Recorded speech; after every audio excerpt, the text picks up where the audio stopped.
इस वीडियो से minimum 2 question मिलेंगे आपको, ठीक है।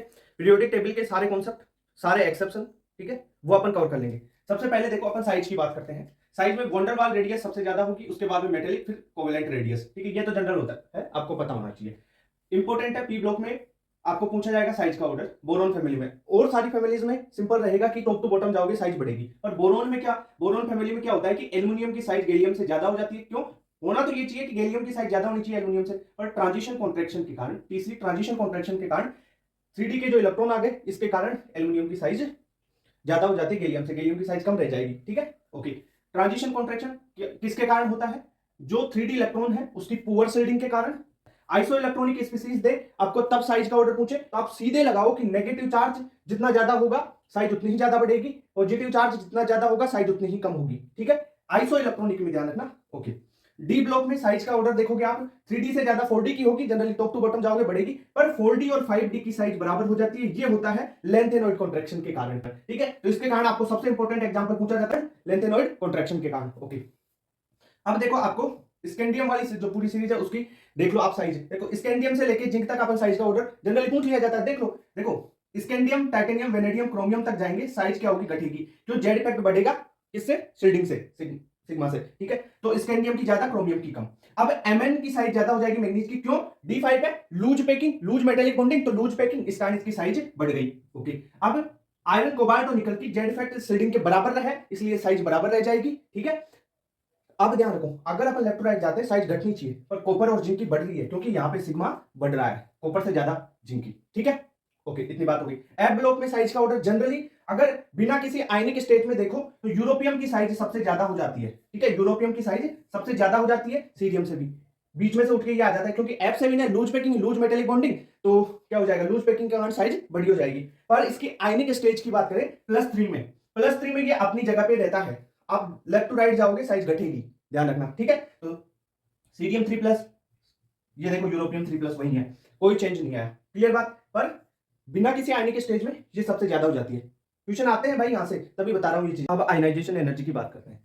सक्सेसिव आयनाइजेशन एनर्जी हमेशा बढ़ेगी किसी भी एक एलिमेंट के लिए। जैसे IE1 है इसके लिए IE2, इसके लिए IE3, ठीक है। एक एक इलेक्ट्रॉन निकालते गए, तो ये हमेशा जैसे जैसे बढ़ोगे ना, सक्सेसिव आयनाइजेशन एनर्जी बढ़ती जाएगी। IE3 ज्यादा होगी IE2 से, IE2 ज्यादा होगी IE1 से, क्लियर बात। ओके, अब आपको लिथियम वाली सीरीज, सोडियम वाली सीरीज आयनाइजेशन एनर्जी चेक करनी है, तो कैसे चेक करोगे? देखो, दो चीज याद रखना, पेनिट्रेशन और हाफ फील्ड वाला कॉन्सेप्ट। देखो पेनिट्रेशन के कारण, देखो अगर अपन जाओगे साइज लेफ्ट टू राइट जा रहे हो, साइज घट रही है, आयनाइजेशन एनर्जी बढ़ेगी। पर चेंज कहां पे आएगा? एक तो पेनिट्रेशन पावर में, एक हाफ फील्ड के कारण। देखो S1 S2 की ज्यादा हो जाएगी P1 से, एक तो ये चीज ध्यान रखना।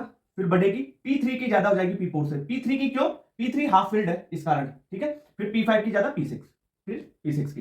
देखो इस S2 और P1 में जो न्यूक्लियस के ज्यादा पास कौन है? S ज्यादा पास है ना, तो पेनिट्रेशन ज्यादा किस पे लगेगा? S पे, तो S की ज्यादा हो जाएगी आयनाइजेशन एनर्जी। आप इससे चलाओ कॉन्सेप्ट, इसी कॉन्सेप्ट से। देखो लिथियम क्या है? 2s1 है, सोडियम है 3s1, ऐसे चलेगा। तो लिथियम देखो अब चेंज कहां पे आ गया? बेरिलियम और बोरोन में, और दूसरा चेंज आ गया नाइट्रोजन और ऑक्सीजन में। ये ऑर्डर चेंज हो गया। यही पूछते हैं जनरली आपको, या तो पूछेगा एल्युमिनियम मैग्नीशियम का, या पूछेगा सल्फर और फास्फोरस वाला। बस ये जो गोले कर दिए ना, यही पूछेगा आपको ऑर्डर। जनरली ये नाइट्रोजन का साइड इधर आता है ना, तो इस वजह से ये हो गया, किस कारण? हाफ फील्ड के कारण। ओके, ये बात होगी। एल्कली मेटल और एल्कली अर्थ मेटल की आयनाइजेशन एनर्जी फर्स्ट देखें तो वो एल्कलाइन अर्थ मेटल की ज्यादा होती है, क्योंकि NH2 है, फुल फील्ड है, तो ज्यादा होगी। पर अगर इसमें से एक इलेक्ट्रॉन निकाल दे तो IE2 देखेंगे, तब IE2 अर्थ एल्कलाइन मेटल की ज्यादा हो जाएगी एल्कलाइन अर्थ मेटल से। क्यों? यहां से एक इलेक्ट्रॉन निकाल देंगे, पहले निकला हुआ तो ये P0 में चला गया, ठीक है, फुल फील्ड है, ये तो इनर्ट हो गया।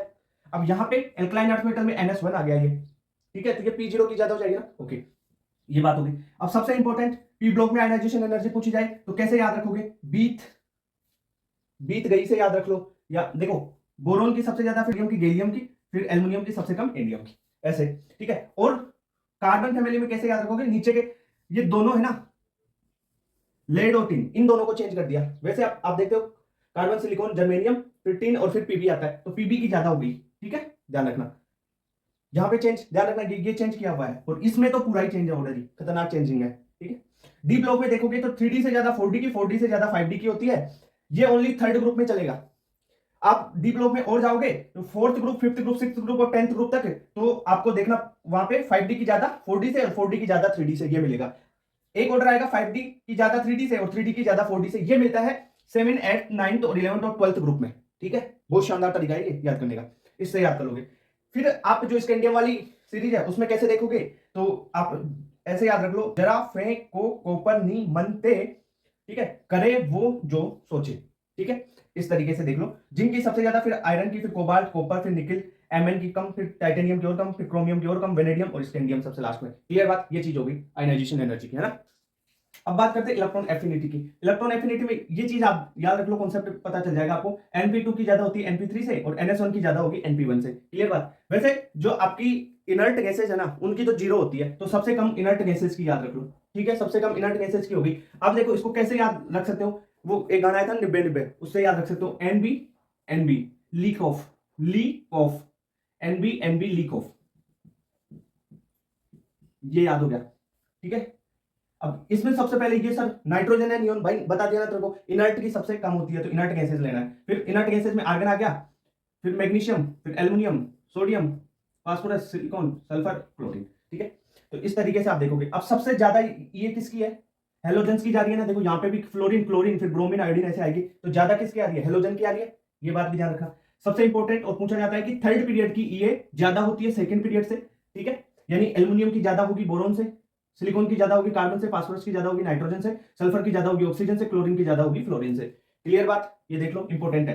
मैक्सिमम ये किसकी होगी पीरियड में, क्लोरीन की होगी। पीरियोडिक टेबल में सबसे मैक्सिमम किसकी होगी, क्लोरीन की होगी। ओके।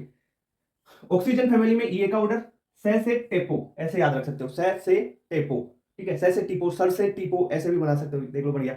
सर से टीपो, कोई भी क्वेश्चन तो सर से टेपो, सल्फर, सेलेनियम, टेलुरियम, पोलोनियम और ऑक्सीजन, ठीक है। सबसे ज्यादा सर की होती है ये अब देखो, हेलोजन फैमिली का बहुत बार पूछा हुआ क्वेश्चन है।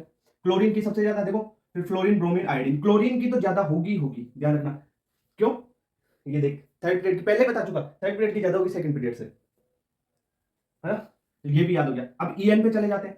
ईएन लेफ्ट टू राइट जाओगे, ईएन बढ़ेगी, ठीक है। ईएन बढ़ेगी तो नॉन मेटेलिक कैरेक्टर बढ़ेंगे। नॉन मेटेलिक कैरेक्टर बढ़े तो किसी भी ऑक्साइड और हाइड्रोक्साइड की बात कर रहा हूं, ऑक्साइड और हाइड्रोक्साइड का एसिडिक नेचर भी बढ़ेगा। अब मैं टॉप टू बॉटम की बात करूं तो EN electronegativity top to bottom जाएंगे, घटेगी। ईएन घटेगी तो मेटेलिक कैरेक्टर बढ़ेगा। देखो ईएन घटी, मेटेलिक कैरेक्टर बढ़ा, मेटेलिक कैरेक्टर बढ़ा तो ऑक्साइड और हाइड्रोक्साइड की बेसिक नेचर भी बढ़ेगी, ठीक हो गया सर। डेल्टा ईएन, ईएन में जितना ज्यादा डिफरेंस होगा बॉन्ड उतना ही ज्यादा पोलर होगा। भाई दो एटम लगे हुए हैं, दोनों की ईएन में ज्यादा डिफरेंस, बॉन्ड पोलर टूटेगा जल्दी, आयनिक कैरेक्टर ज्यादा होंगे, ठीक है। आयंस आएंगे ना उस पर, ठीक है। तो आयनिक कैरेक्टर बढ़ जाएंगे, बॉन्ड पोलरिटी बढ़ेगी डेल्टा ईएन बढ़ने से। ओके। ऑक्सीडेशन स्टेट बढ़ाओगे, ऑक्सीडेशन स्टेट ज्यादा है तो ईएन भी ज्यादा होगी। इलेक्ट्रोनेगेटिविटी कैसे देखोगे, एग्जांपल क्वेश्चन ऐसे आ सकता है PCl3 और PCl5 में, बताओ आपको ईएन या ऑक्सीडेशन स्टेट पूछ ले या ईएन पूछ ले, तो देखो इसकी +3 है, इसकी +5, ऑक्सीडेशन स्टेट ज्यादा तो ईएन भी ज्यादा, ठीक है। ऐसे कर लोगे क्वेश्चन। परसेंटेज एस करेक्टर ज्यादा तो इलेक्ट्रोनेगेटिविटी भी ज्यादा। जैसे कार्बन sp है, अब sp में 50% परसेंटेज करेक्टर है तो इसकी ईएन ज्यादा, देखो इसकी ईएन होती है 3.25। वैसे कार्बन sp2 में 2.75 होती है और कार्बन sp3 में 2.50 होती है। तो इस टाइप से आप क्वेश्चन कर सकते हो। यहां से मिनिमम 2 क्वेश्चन मिलेंगे आपको, ध्यान रखना, है ना। यही कॉन्सेप्ट है, इनसे ज्यादा और कुछ नहीं है। सारे जेईई मेंस के पीवाईक्यू में आए हुए कॉन्सेप्ट वगैरह सब कुछ डाल दिया मैंने यहाँ पे।